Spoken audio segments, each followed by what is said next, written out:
नमस्कार दोस्तों, आपका स्वागत है हॉरर की दुनिया में। यहाँ हम आपके लिए लाते हैं उन कहानियों को जो आपके रोंगटे खड़े कर देंगी और दिल की धड़कनों को तेज कर देंगी।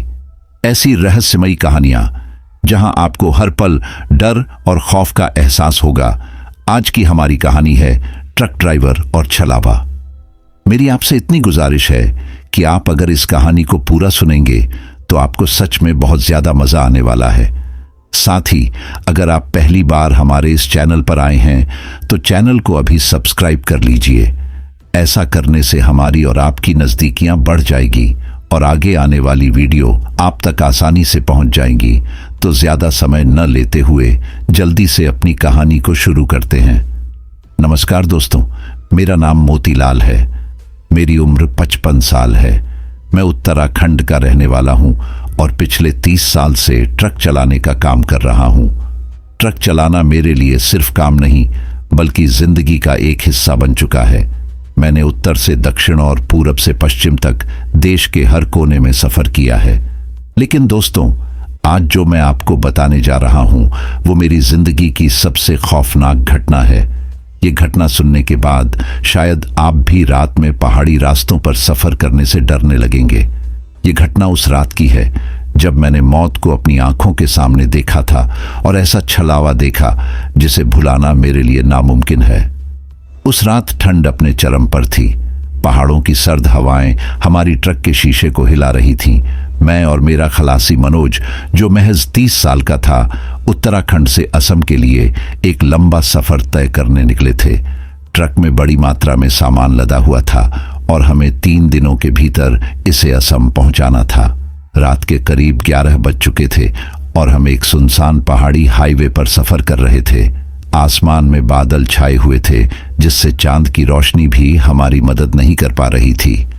ट्रक की हेडलाइट्स बमुश्किल कुछ मीटर आगे का रास्ता दिखा रही थीं और चारों ओर घना अंधेरा और सन्नाटा पसरा हुआ था।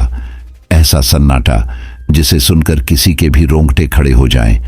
मनोज, जो मेरे बगल की सीट पर बैठा था, नींद और ठंड के बीच झूल रहा था। वो कभी खिड़की से बाहर झांकता तो कभी खुद को गर्म रखने के लिए शॉल में लिपटने की कोशिश करता। भैया, ये रास्ता तो बहुत वीरान लग रहा है, यहां कोई गाड़ी भी नहीं दिख रही, उसने मुझसे कहा। मैं भी अंदर से थोड़ा बेचैन था क्योंकि ऐसे रास्तों पर कई बार अजीब घटनाएं सुनने को मिलती हैं। लेकिन मैंने उसकी बात को नजरअंदाज करते हुए ट्रक की रफ्तार बढ़ा दी। कुछ किलोमीटर और चलने के बाद अचानक हमारी हेडलाइट की रोशनी में एक धुंधली आकृति नजर आई। वो एक औरत थी जिसने सफेद साड़ी पहनी हुई थी। उसकी पीठ हमारी तरफ थी और वो बिल्कुल चुपचाप सड़क के किनारे खड़ी थी। ऐसा लग रहा था जैसे उसे हमारी गाड़ी का इंतजार हो। मनोज ने मेरी ओर घबराकर देखा और कहा, भैया, इसे रुककर रास्ता पूछ लेते हैं, शायद ये किसी गांव की होगी और हमें सही रास्ता बता सकेगी। मैंने ट्रक की स्पीड कम की और उसे ध्यान से देखने की कोशिश की। उसकी सफेद साड़ी हवा में लहरा रही थी और उसके बाल बिखरे हुए थे। लेकिन सबसे अजीब बात यह थी कि उसकी परछाई हमें कहीं भी नजर नहीं आ रही थी। सड़क पर कोई हलचल नहीं थी और उसकी मौजूदगी ने हमारे दिल में एक अजीब सा डर पैदा कर दिया। जैसे ही मैंने ट्रक को थोड़ा और आगे बढ़ाया और ब्रेक लगाने की कोशिश की, वो औरत अचानक गायब हो गई। ऐसा लगा जैसे उसने हवा में घुलकर अपना अस्तित्व खो दिया हो। मनोज ने घबराकर कहा, भैया, ये कैसे हो सकता है? अभी तो वो यहीं खड़ी थी। मैं भी हक्का बक्का रह गया। मैंने ट्रक रोक दिया और दोनों तरफ नजर डाली, लेकिन वहां कुछ भी नहीं था। ना कोई औरत, ना उसकी परछाई और ना ही उसके होने का कोई निशान। हम दोनों एक दूसरे को देखने लगे। मनोज के चेहरे पर डर साफ झलक रहा था और मेरी हालत भी कुछ अलग नहीं थी। शायद अंधेरे में हमारी आंखों का धोखा हुआ होगा। मैंने खुद को और उसे दिलासा देने की कोशिश की, लेकिन मनोज ने कहा, भैया, ये आम बात नहीं है, मुझे कुछ गड़बड़ लग रही है। मैंने उसे चुप रहने को कहा और ट्रक को दोबारा स्टार्ट कर दिया। लेकिन मेरे दिल की धड़कनें तेज हो चुकी थीं। वो सफेद साड़ी वाली औरत कौन थी और वो अचानक गायब कैसे हो गई? ये सवाल मेरे दिमाग में घर कर गए थे। मनोज ने भी खिड़की से बाहर देखना बंद कर दिया और भगवान का नाम जपने लगा। जैसे जैसे हम आगे बढ़े मुझे लगने लगा कि ये रात सामान्य नहीं थी। एक ऐसा एहसास जैसे कोई हमें देख रहा हो, जैसे कोई हमारी हर हरकत पर नजर रख रहा हो। मैंने अपने डर को झटकने की कोशिश की, लेकिन वो सफेद साड़ी वाली औरत की आकृति मेरी आंखों के सामने बार बार उभर रही थी। उस सन्नाटे में, पहाड़ों के बीच, हम दोनों को एहसास हो गया था कि ये सफर हमारे लिए सिर्फ एक मंजिल तक पहुंचने का नहीं था, बल्कि शायद मौत के करीब जाने का भी हो सकता था। वो सफेद साड़ी वाली औरत के गायब होने के बाद हमारा सफर और भी ज्यादा डरावना हो गया था। मैंने खुद को समझाने की कोशिश की कि शायद वो हमारी आंखों का धोखा था, लेकिन मनोज का चेहरा उस डर को छुपा नहीं पा रहा था। भैया, मैंने सुना है कि पहाड़ी इलाकों में चुड़ैलें बहुत रहती हैं। कहते हैं जो सफेद साड़ी में दिखती है वो इंसान नहीं होती। उसकी आवाज में डर साफ झलक रहा था।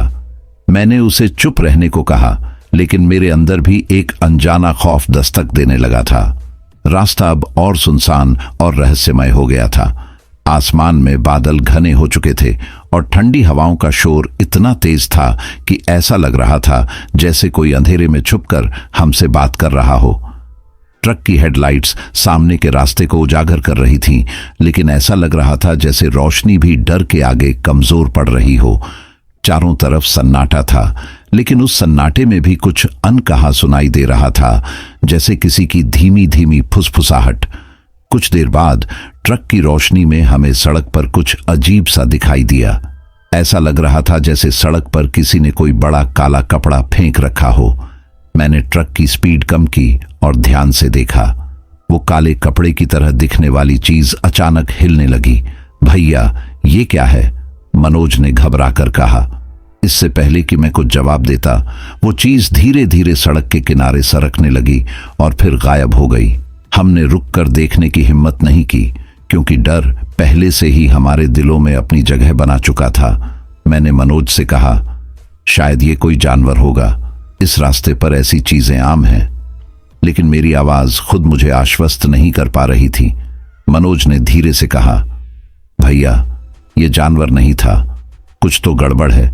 हमें जल्दी यहां से निकलना चाहिए। हमने ट्रक की स्पीड थोड़ी बढ़ा दी, लेकिन जैसे जैसे हम आगे बढ़ते गए अजीब अजीब चीजें होने लगीं। अचानक ट्रक के शीशे पर कुछ गिरने की आवाज आई। ऐसा लगा जैसे किसी ने जोर से पत्थर मारा हो। मैंने ट्रक रोका और नीचे उतर कर देखा, लेकिन वहां कुछ भी नहीं था। ट्रक पूरी तरह से खाली सड़क पर खड़ा था और आसपास कोई इंसान या जानवर भी नजर नहीं आ रहा था। भैया, हमें रुकना नहीं चाहिए, मनोज ने खिड़की से चिल्लाते हुए कहा। मैंने ट्रक स्टार्ट किया और दोबारा सफर शुरू किया, लेकिन अब मुझे ऐसा लगने लगा था जैसे कोई हमारे साथ है। ट्रक के पिछले हिस्से से कभी कभी हल्की आवाजें सुनाई दे रही थीं, जैसे कोई हमारे सामान के बीच चल रहा हो। मैंने मनोज से पूछा, तुमने कुछ सुना?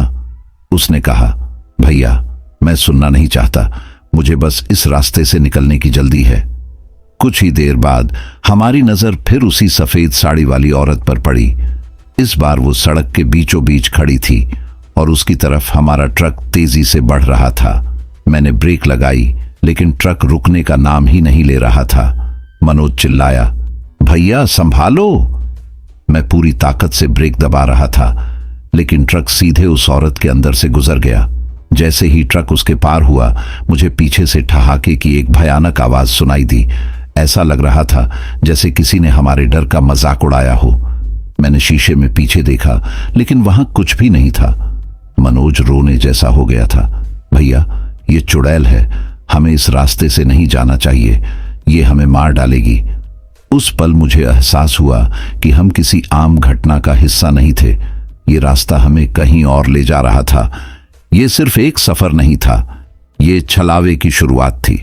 हम उस रहस्यमय सफेद साड़ी वाली औरत के डरावने अनुभव के बाद और ज्यादा सतर्क हो गए थे। ट्रक अब खाली सड़क पर तेजी से दौड़ रहा था, लेकिन अंधेरे और सन्नाटे के बीच हर छोटी से छोटी आवाज भी दिल को चीरने वाली लग रही थी।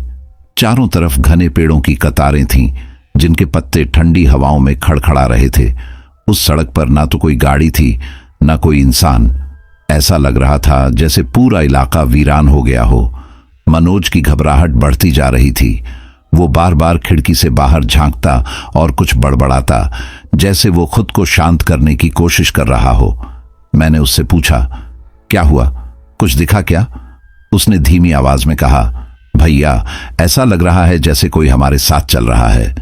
उसकी ये बात सुनकर मेरी भी रीढ़ की हड्डी में ठंडक दौड़ गई। हमारी ट्रक की रफ्तार बढ़ रही थी, लेकिन ऐसा लग रहा था जैसे हम किसी स्थिर जगह पर फंसे हुए हों। सड़क का वही हिस्सा बार बार हमारी हेडलाइट में आता दिख रहा था। अचानक हमने सड़क के किनारे से किसी के चलने की आवाज सुनी। ऐसा लगा जैसे कोई नंगे पांव पत्थरों पर चल रहा हो। मैंने शीशे से देखा, लेकिन वहां कोई नहीं था। ये आवाज कहां से आ रही है? मैंने मनोज से पूछा। वो चुपचाप खिड़की के दूसरी तरफ देखने लगा, जैसे उसने कुछ सुना ही नहीं। थोड़ी देर बाद आवाजें और तेज हो गईं। अब ऐसा लग रहा था जैसे कोई हमारे ट्रक के पीछे पीछे दौड़ रहा हो। मैंने रियर व्यू मिरर में देखा, लेकिन वहां सिर्फ अंधेरा था। अचानक हमारे ट्रक के पिछले हिस्से से धक्के जैसी आवाज आई। ऐसा लगा जैसे कोई जोर से ट्रक के दरवाजे को पीट रहा हो। मनोज घबरा गया और चिल्लाते हुए बोला, भैया कोई ट्रक के पीछे है, जल्दी देखो। मैंने ट्रक रोकने की हिम्मत नहीं की। हमने आगे बढ़ना जारी रखा, लेकिन अब ऐसा महसूस हो रहा था जैसे ट्रक के अंदर कोई और भी है। ट्रक के केबिन में हल्की हल्की सरसराहट की आवाजें सुनाई देने लगीं, जैसे किसी ने धीरे से हमारी बातों को सुनते हुए फुसफुसाना शुरू कर दिया हो। मैंने मनोज की तरफ देखा, उसकी आंखें डर से फैल गई थीं। वो कुछ कहने की कोशिश कर रहा था, लेकिन शब्द उसके गले में अटक गए थे। अचानक ट्रक के अंदर एक तेज चीख सुनाई दी। मनोज ने झट से अपने कान ढक लिए और चिल्लाया, भैया ये क्या हो रहा है? हमें इस रास्ते से नहीं जाना चाहिए, ये चुड़ैल हमें नहीं छोड़ेगी। उसकी चीख मेरे भी होश उड़ा रही थी। मैंने ट्रक के रेडियो को बंद करने की कोशिश की, लेकिन वो बंद ही नहीं हो रहा था। उसमें से अजीब अजीब सी आवाजें आ रही थीं, जैसे किसी ने माइक के पास खड़े होकर जोर जोर से सांस ली हो। मैंने खुद को संभालते हुए ट्रक की रफ्तार और बढ़ा दी। अब मैं सिर्फ इस वीरान सड़क से निकलना चाहता था, लेकिन आवाजें और भी डरावनी होती जा रही थीं।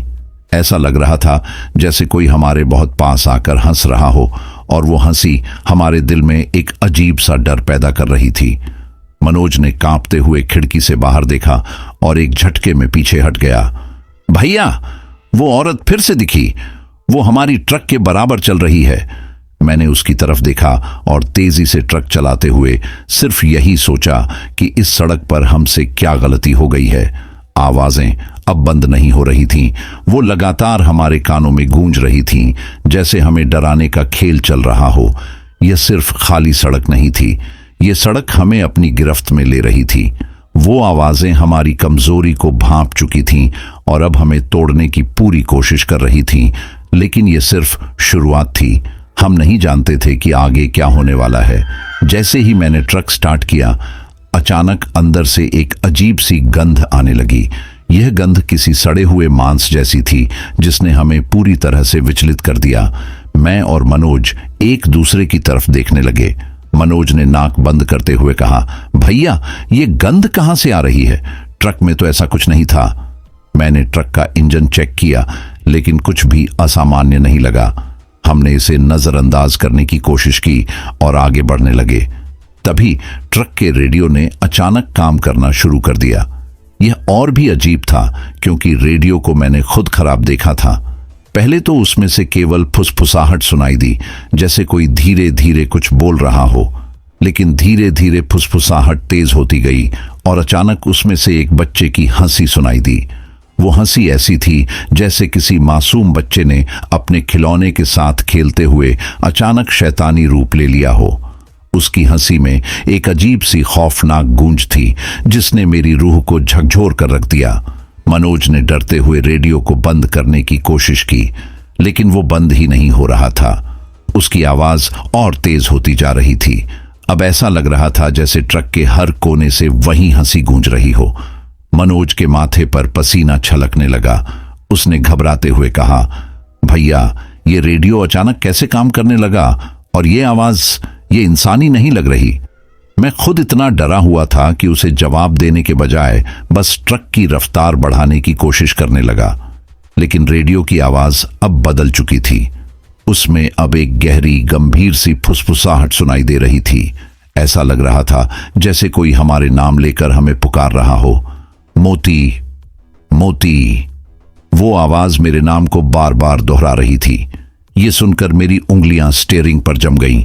मैंने मनोज की तरफ देखा, लेकिन वो पहले से ही सिहरते हुए खिड़की से बाहर देखने की कोशिश कर रहा था। उसकी हालत देखकर मुझे समझ में नहीं आ रहा था कि मैं खुद को संभालूं या उसे। अचानक ट्रक की छत से जोरदार धम्मक की आवाज आई, जैसे किसी ने ऊपर छलांग लगाई हो। मैंने तुरंत ब्रेक लगाया और हम दोनों के सिर झटके से स्टीयरिंग और डैशबोर्ड से टकरा गए। मनोज ने चिल्लाते हुए कहा, भैया कोई ऊपर है, ट्रक के ऊपर कोई चल रहा है। उसकी ये बात सुनकर मेरी रूह कांप उठी। मैंने हिम्मत करके शीशे से ऊपर देखने की कोशिश की, लेकिन कुछ भी नहीं दिखा। तभी ट्रक के पिछले हिस्से से अजीब खड़खड़ाहट की आवाजें आने लगीं। ऐसा लग रहा था जैसे ट्रक के अंदर कुछ बहुत भारी चीज खिसक रही हो। मैंने ट्रक की लाइट्स को पीछे की ओर घुमाया, लेकिन वहां कुछ नहीं था। तभी ट्रक के अंदर की लाइट अचानक जल उठी और हमें पीछे की सीट पर एक साया सा दिखा। वो साया सफेद साड़ी में लिपटा हुआ था और उसकी आंखें चमक रही थीं। मनोज ने चिल्लाते हुए कहा, भैया वो औरत, वो फिर आ गई, ये हमें नहीं छोड़ेगी। उसकी बात सुनकर मेरे हाथ पैर कांपने लगे। हमने किसी तरह खुद को संभालते हुए ट्रक को चलाने की कोशिश की, लेकिन वो साया अब ट्रक के अंदर हिलने लगा था। रेडियो की आवाजें फिर से तेज हो गईं और इस बार उसमें कई आवाजें एक साथ सुनाई दे रही थीं, हंसी, रोना और किसी के चिल्लाने की गूंज। ऐसा लग रहा था जैसे ट्रक अब किसी भूतिया दुनिया का हिस्सा बन गया हो। मनोज ने कांपते हुए कहा, भैया इस ट्रक को रोक दो, ये हमें मार देगी। लेकिन मैं जानता था कि ट्रक रोकने का मतलब था सीधे मौत को गले लगाना। मैंने स्टीयरिंग पर पकड़ मजबूत की और ट्रक को आगे बढ़ाया, लेकिन दिल में डर बैठ चुका था। क्या हम इस साया से बच पाएंगे या ये हमारी आखिरी यात्रा साबित होगी? हमने सोचा कि ट्रक को थोड़ी देर के लिए रोक दें और खुद को शांत करें। अंदर जो कुछ हो रहा था उसने हमारी मानसिक स्थिति को झकझोर कर रख दिया था। जैसे ही हम ट्रक से बाहर उतरे, हमारे चारों तरफ घना जंगल और घुप अंधेरा छाया हुआ था। पहाड़ी इलाकों का सन्नाटा ऐसा था कि हमारे खुद के सांसों की आवाज भी गूंज रही थी। आसमान में चांद बादलों के पीछे छुपा हुआ था और केवल ट्रक की हेडलाइट से ही रास्ता दिखाई दे रहा था। मनोज ने मेरे पास आकर कहा, भैया ये जगह सही नहीं लग रही, चारों तरफ ये अजीब सा सन्नाटा और ये जंगल, कुछ तो गड़बड़ है। मैंने उसकी बात को अनसुना करने की कोशिश की, लेकिन मेरे दिल में भी अजीब सा डर समा चुका था। अचानक अंधेरे के बीच हमारी नजर सामने पड़ी। घने पेड़ों के बीच थोड़ी दूरी पर वही औरत खड़ी थी। वो सफेद साड़ी पहने हुए थी और उसके लंबे बाल उसके चेहरे को ढक रहे थे। उसकी आकृति इतनी डरावनी लग रही थी कि हमारे रोंगटे खड़े हो गए। लेकिन इस बार वो और भी अजीब लग रही थी। उसकी साड़ी हवा में लहरा रही थी, जैसे हवा चल रही हो, लेकिन वहां का वातावरण पूरी तरह स्थिर था। मनोज ने कांपती आवाज में कहा, भैया ये वही औरत है जो पहले रास्ते में दिखी थी, अब ये यहां कैसे आ गई? मैं खुद इस सवाल का जवाब नहीं दे पाया। मेरे पैर जम गए थे और मैं आगे बढ़ने की हिम्मत नहीं कर पा रहा था। सबसे डरावनी बात यह थी कि वो औरत इस बार हमारी तरफ इशारा कर रही थी। उसकी उंगली सीधी हमारी ओर थी और उसकी भयंकर आंखें चमक रही थीं। ऐसा लग रहा था जैसे वो हमें अपनी ओर बुला रही हो। मनोज ने मेरी बाजू पकड़ते हुए कहा, भैया ये हमें बुला रही है, लेकिन इसके पास जाने का मतलब है सीधे मौत को बुलाना। मैंने उसे शांत करने की कोशिश की, लेकिन सच तो यह था कि मैं खुद डर के मारे जड़ हो गया था। औरत के होंठ धीरे धीरे हिल रहे थे, जैसे वो कुछ कह रही हो, हालांकि उसकी आवाज हमें सुनाई नहीं दे रही थी। तभी अचानक उसके चारों तरफ सफेद धुंध फैलने लगी। ये धुंध इतनी घनी थी कि वो कुछ ही पल में उसमें गायब हो गई। मनोज ने डरते हुए कहा, भैया यहां से चलो, ये जंगल में हमारी जान ले लेगी। मैंने उसकी बात मानने का निश्चय किया और ट्रक की ओर वापस जाने लगा। लेकिन जैसे ही हमने ट्रक की तरफ कदम बढ़ाए, हमें अपने पीछे सूखी पत्तियों के चरमराने की आवाज सुनाई दी। हम दोनों ने मुड़कर देखा तो वहां कोई नहीं था, लेकिन उस चरमराहट की आवाज अब तेज होती जा रही थी, जैसे कोई हमारे पीछे दौड़ रहा हो। मनोज ने चिल्लाते हुए कहा, भैया जल्दी चलो, वो हमारे पीछे आ रही है। मैंने उसके हाथ को कसकर पकड़ा और हम दोनों ट्रक की ओर भागने लगे। जंगल के उस घने अंधेरे में ऐसा लग रहा था जैसे हर पेड़ हमें घूर रहा हो। चारों तरफ से आती आवाजें और सूखी पत्तियों की खड़खड़ाहट ने हमारी हालत और खराब कर दी। जैसे तैसे हम ट्रक तक पहुंचे, लेकिन मन में एक सवाल बार बार उठ रहा था, क्या हम इस जंगल से बच पाएंगे या ये औरत हमें अपने जाल में फंसाने के लिए यहां लाई है। हमने किसी तरह हिम्मत जुटाई और जल्दी से ट्रक में वापस बैठने की कोशिश की। मेरी धड़कनें इतनी तेज थीं कि मुझे लगा जैसे वो मेरे कानों के पास धड़क रही हों। मनोज का चेहरा सफेद पड़ गया था और उसके हाथ कांप रहे थे। जैसे ही मैंने ट्रक का दरवाजा बंद किया और इंजन स्टार्ट करने के लिए चाबी घुमाई, अचानक हमारे सामने वो औरत प्रकट हो गई। उसकी आकृति पहले से कहीं ज्यादा डरावनी और भयानक थी। उसकी सफेद साड़ी अब खून के धब्बों से भरी हुई थी और उसके लंबे बाल हवा में लहराते हुए किसी जिंदा सांप की तरह लग रहे थे। उसकी आंखें जलते अंगारों की तरह चमक रही थीं और उसकी भयानक मुस्कान हमारे दिलों में डर की तलवार चला रही थी। उसके नाखून बेहद लंबे और धारदार हो चुके थे, जैसे किसी शिकारी के पंजे। मनोज ने हकलाते हुए कहा, भैया ये तो चुड़ैल है, ये हमें मार देगी। उसकी आवाज कांप रही थी और उसकी हालत देखकर मेरा खुद पर काबू पाना मुश्किल हो रहा था। मैंने जल्दी से ट्रक का इंजन चालू करने की कोशिश की, लेकिन ट्रक ने स्टार्ट होने से इनकार कर दिया।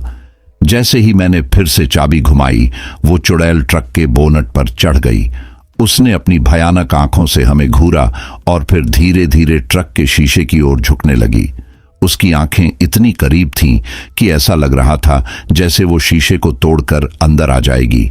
मनोज ने डर के मारे भगवान का नाम लेना शुरू कर दिया, लेकिन उसके शब्द भी लड़खड़ा रहे थे। तभी उसने अपने लंबे नाखूनों से ट्रक के शीशे पर गहरी खरोंचें डालनी शुरू कर दी। खरोंचों की आवाज इतनी भयानक थी कि मेरे कानों में सीसा भर गया। वो आवाज सीधे हमारे दिलों तक पहुंच रही थी। उसके नाखून शीशे पर इतनी ताकत से लग रहे थे कि ऐसा लग रहा था जैसे शीशा कभी भी टूट जाएगा। मैंने मनोज को चुप रहने का इशारा किया, लेकिन वो बुरी तरह से कांप रहा था। उसकी हालत देखकर मुझे लगा कि वो किसी भी पल होश खो देगा। चुड़ैल ने खरोंच लगाते हुए अचानक अपनी भयानक हंसी छोड़ दी। उसकी हंसी इतनी डरावनी और गूंजती हुई थी कि मुझे लगा जैसे पूरा जंगल उसकी आवाज में डूब गया हो। वो लगातार हमें देख रही थी और उसकी मुस्कान हर पल और बड़ी और डरावनी होती जा रही थी।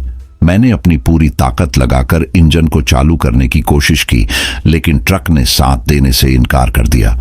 तभी उसने अपनी लंबी जीभ बाहर निकाली और उसे शीशे पर फिराने लगी। उसकी जीभ से शीशे पर अजीब सी चिकनी लकीरें बन रही थीं और यह दृश्य इतना भयानक था कि मनोज चिल्लाते हुए मेरे पास आ गया, भैया ये अंदर आ जाएगी, भगवान के लिए इसे भगाओ। उसकी चीखें मेरे डर को और बढ़ा रही थीं। मुझे नहीं पता था कि अब क्या करना है। ऐसा लग रहा था कि हम दोनों अब उस चुड़ैल के चंगुल में फंस चुके हैं। उसकी हरकतें और बढ़ती जा रही थीं। उसने अचानक अपने दोनों हाथों से ट्रक के शीशे को पकड़ लिया और जोर जोर से झकझोरने लगी। ट्रक हिलने लगा और मेरे दिल की धड़कनें तेज हो गईं। मनोज ने जल्दी से भगवान का नाम लेते हुए अपनी जेब से एक छोटा सा तावीज निकाला और उसे हवा में लहराते हुए कहा, भगवान हमें बचा लो। लेकिन वो तावीज उस पर बिल्कुल भी असर नहीं कर रहा था। वो और जोर जोर से शीशे को खरोंचने लगी और उसकी हंसी गूंजती रही। उस पल मुझे लगा कि शायद आज हम इस जंगल से जिंदा नहीं बच पाएंगे। जैसे ही मैंने ट्रक का इंजन किसी तरह स्टार्ट किया, मैंने गियर डाला और पेडल पर जोर से पैर रखा। ट्रक ने जोर की आवाज के साथ झटके में गति पकड़ी। मनोज ने घबराते हुए मुझसे कहा, भैया इसे जितना तेज हो सके भगाओ, ये औरत हमारे पीछे पड़ी है। मैंने मनोज की बात पर ध्यान देते हुए ट्रक को पूरी ताकत से भगाना शुरू कर दिया, मगर जो होने वाला था उसके लिए हम बिल्कुल भी तैयार नहीं थे। जैसे ही हमने ट्रक को सड़क पर दौड़ाना शुरू किया, वो औरत अचानक से ट्रक के बोनट पर आकर बैठ गई। उसकी बड़ी बड़ी आंखें अब सीधे मुझे घूर रही थीं। वो अपनी लंबी और पतली उंगलियों से ट्रक के शीशे को थपथपाने लगी।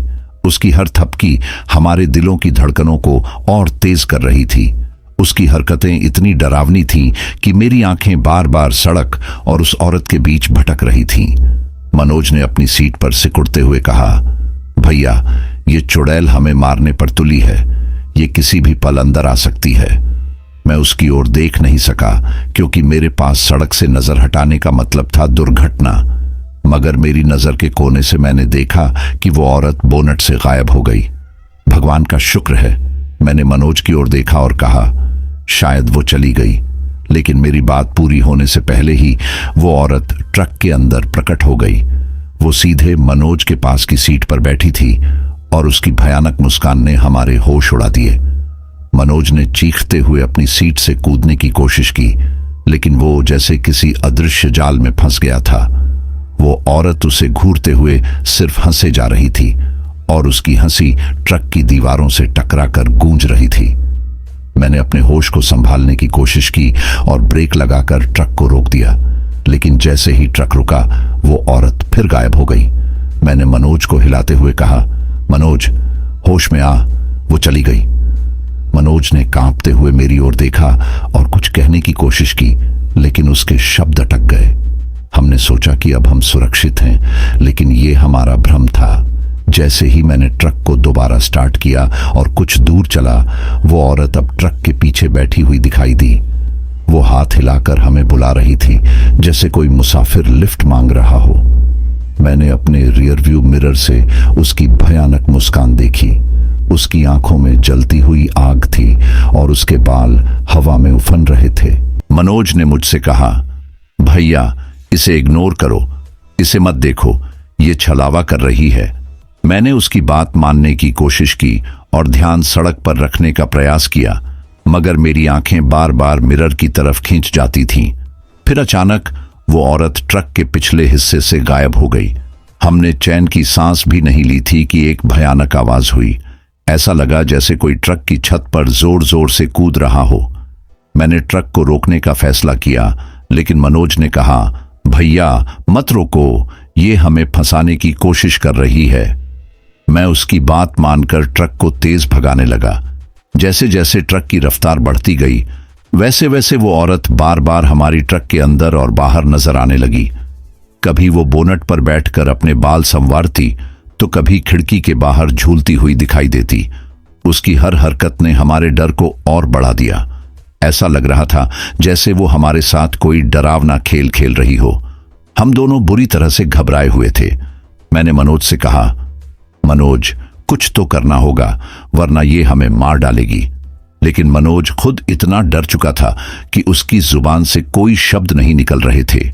वो सिर्फ अपनी सीट पर बैठा कांप रहा था और उसकी आंखें आंसू से भरी हुई थीं। ये सब देखकर मुझे यकीन हो गया था कि हम एक ऐसे छलावे में फंस चुके हैं जिसका कोई अंत नहीं था। वो औरत अब हमारी हर तरफ से घेरे हुए थी। उसका हर इरादा हमें डराने और तोड़ने का था। उसके अजीब इशारे और बार बार प्रकट होने ने हमारी मानसिक स्थिति को बुरी तरह हिलाकर रख दिया था। उस वक्त ऐसा लग रहा था कि हम कभी इस जाल से बाहर नहीं निकल पाएंगे। जैसे ही ट्रक रुकने लगा, मनोज की हालत और भी बिगड़ने लगी। उसकी आंखें लाल हो चुकी थीं और वो लगातार अपना गला पकड़कर हाँफ रहा था, जैसे कोई उसे अंदर से दबा रहा हो। उसने मुझसे घबराते हुए कहा, भैया, ये चुड़ैल, ये मेरे अंदर आ गई है, मुझे बचा लो, नहीं तो ये मुझे मार डालेगी। उसकी आवाज इतनी कमजोर और डरी हुई थी कि सुनकर मेरी रीढ़ की हड्डी तक सिहर उठी। मैं समझ नहीं पा रहा था कि आखिर हो क्या रहा है। मैंने उसका कंधा पकड़कर हिलाते हुए कहा, मनोज, होश में आ, ये तेरा भ्रम है, खुद को काबू में रख। लेकिन मेरी बातों का उस पर कोई असर नहीं हुआ। उसका शरीर पसीने से तरबतर हो चुका था और उसकी आंखों में अजीब सी दहशत झलक रही थी। वो जैसे खुद से ही लड़ रहा था। तभी ट्रक का इंजन अचानक बंद हो गया।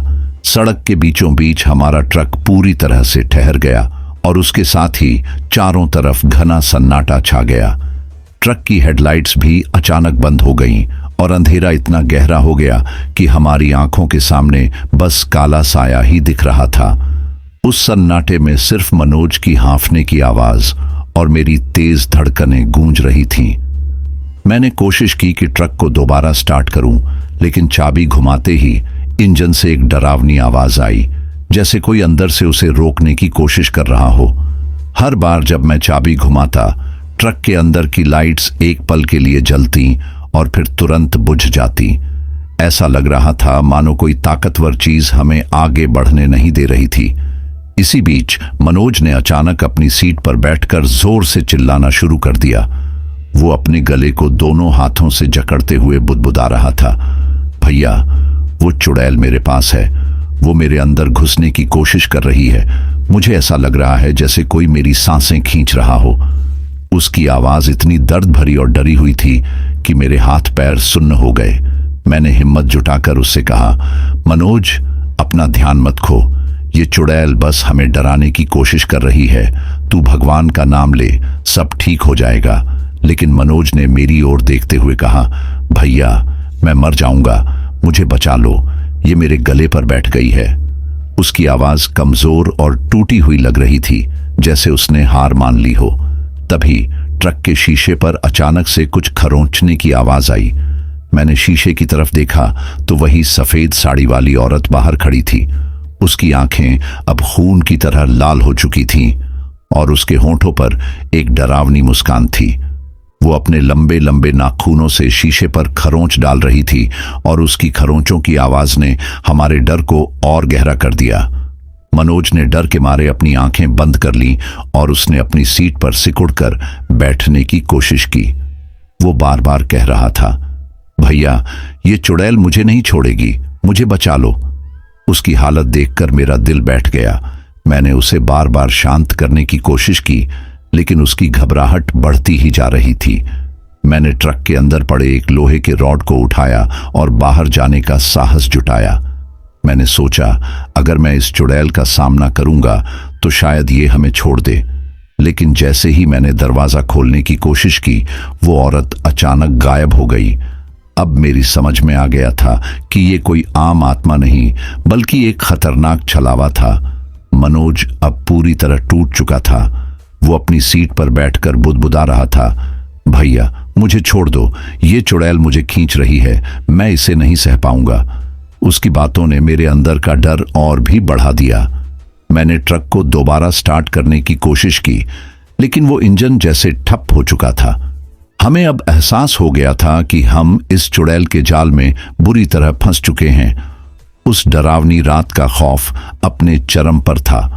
मनोज के चिल्लाने और मेरे ट्रक को स्टार्ट करने की असफल कोशिशों के बीच अचानक ऐसा लगा जैसे ठंडी हवा का झोंका हमारे ट्रक के अंदर घुस आया हो।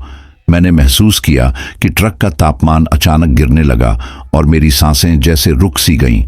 मनोज अभी भी अपनी सीट पर सहमा हुआ बैठा था। उसकी आंखें चौड़ी और डर से भरी हुई थीं। तभी कुछ ऐसा हुआ जिसकी मैंने कभी कल्पना भी नहीं की थी। वो चुड़ैल जिसने अब तक हमें बाहर से परेशान किया था, अचानक ट्रक के अंदर प्रकट हो गई। उसकी उपस्थिति इतनी डरावनी थी कि मेरा शरीर पत्थर जैसा जड़ हो गया। सफेद साड़ी में लिपटी उसके लंबे बिखरे बाल और चमकती हुई लाल आंखें किसी जीवित बुराई का प्रतीक लग रही थीं। उसने मनोज की तरफ अपने लंबे लंबे नाखूनों से इशारा किया और एक कर्कश आवाज में हंसने लगी। वो हंसी इतनी खौफनाक थी कि ऐसा लगा मानो चारों ओर गूंज रही हो। मनोज ने चीखते हुए कहा, भैया, ये मुझे लेने आई है, मुझे बचा लो। लेकिन उसके चीखने का कोई असर उस पर नहीं हुआ। वो औरत धीरे धीरे मनोज की ओर बढ़ी और उसकी चाल ऐसी थी जैसे वो हवा में तैर रही हो। मैंने अपनी पूरी ताकत से ट्रक का हॉर्न बजाने की कोशिश की, लेकिन मेरे हाथों में इतनी कमजोरी आ चुकी थी कि मैं ठीक से कुछ कर नहीं पा रहा था। चुड़ैल ने मनोज को उसकी सीट से पकड़ लिया। उसके लंबे ठंडे हाथों ने मनोज की कलाई को जकड़ लिया और उसकी पकड़ इतनी मजबूत थी कि मनोज दर्द से कराह उठा।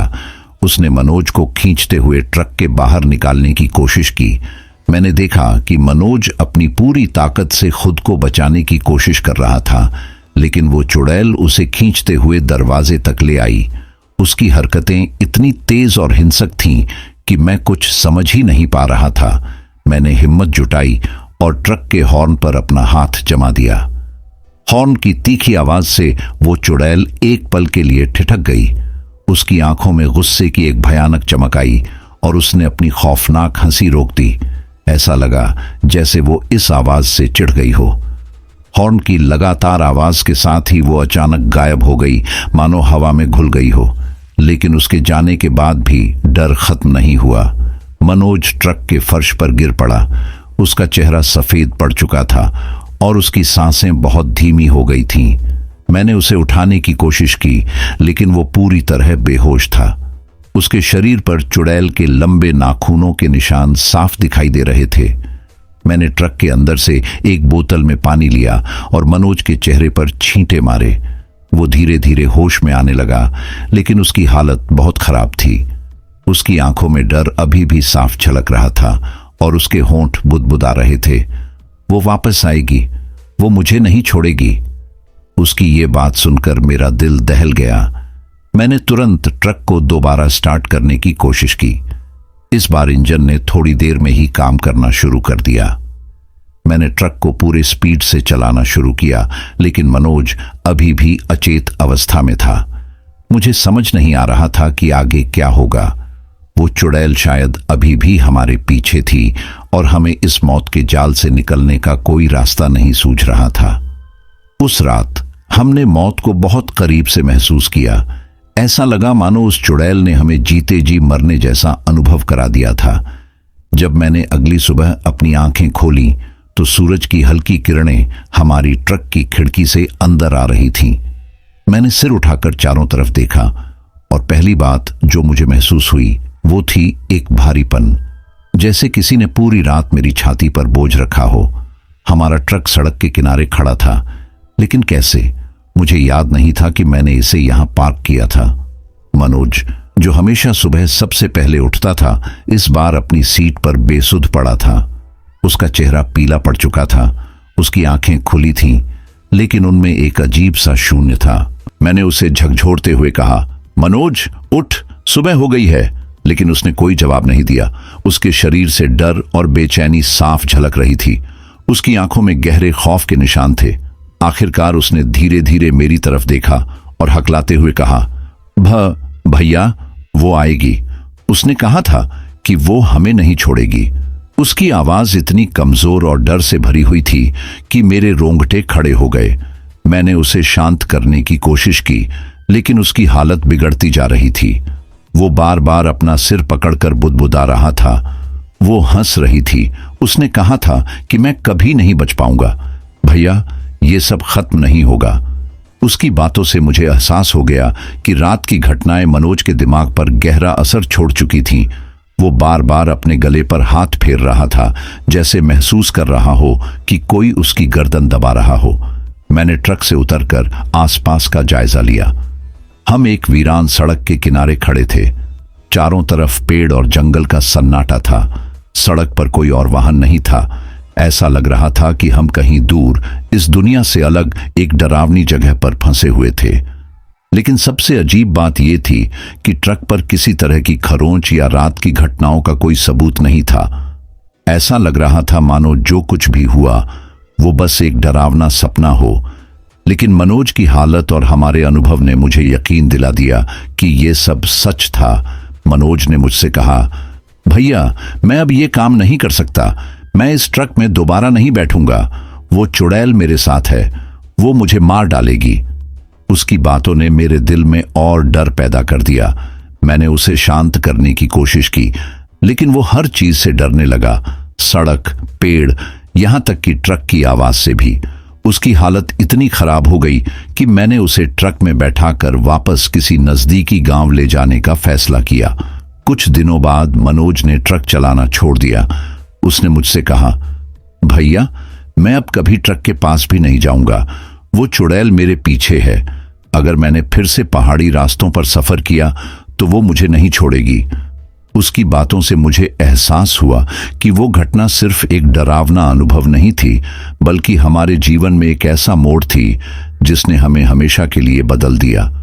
और मैंने भी कभी दोबारा रात में पहाड़ी रास्तों पर सफर नहीं किया। हर बार जब मैं उस घटना को याद करता हूं तो मेरे रोंगटे खड़े हो जाते हैं। दोस्तों, उस रात जो हमारे साथ हुआ वो मेरी जिंदगी का सबसे बड़ा खौफनाक अनुभव था। आज भी जब मैं अपने ट्रक को देखता हूं तो मुझे वो रात और वो चुड़ैल याद आती है। मैंने कई बार इस घटना को भुलाने की कोशिश की, लेकिन वो खौफनाक रात और उसकी डरावनी हंसी मेरी यादों में हमेशा के लिए बस गई है। शायद आप लोग इस कहानी को एक डरावनी घटना समझें, लेकिन मैं आपको बताना चाहता हूं कि वो रात किसी छलावे या भ्रम से कहीं ज्यादा थी। वो सच थी और उसकी सच्चाई ने मेरी जिंदगी को हमेशा के लिए बदल दिया। अब मैं सिर्फ इतना कह सकता हूं कि अगर आप पहाड़ी रास्तों पर सफर करते हैं तो रात के अंधेरे में कभी भी रुकने की गलती न करें। कौन जानता है कि वहां आपकी किससे मुलाकात हो जाए।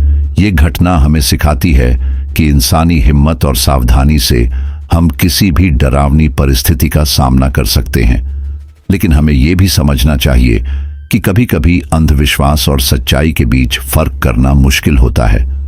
तो दोस्तों, ये कहानी यहीं पर समाप्त होती है। अगर आपको कहानी अच्छी लगी हो तो चैनल को सब्सक्राइब जरूर कर लेना, वीडियो को लाइक भी कर देना और एक प्यारा सा कमेंट आप कर देना। आप कहानी कहां से सुनते हैं और आपका नाम क्या है, तो अगली वीडियो में आपका शहर का नाम और आपका नाम लिया जाएगा। तो अपना और अपने परिवार का ख्याल रखना। तो दोस्तों, गुड नाइट।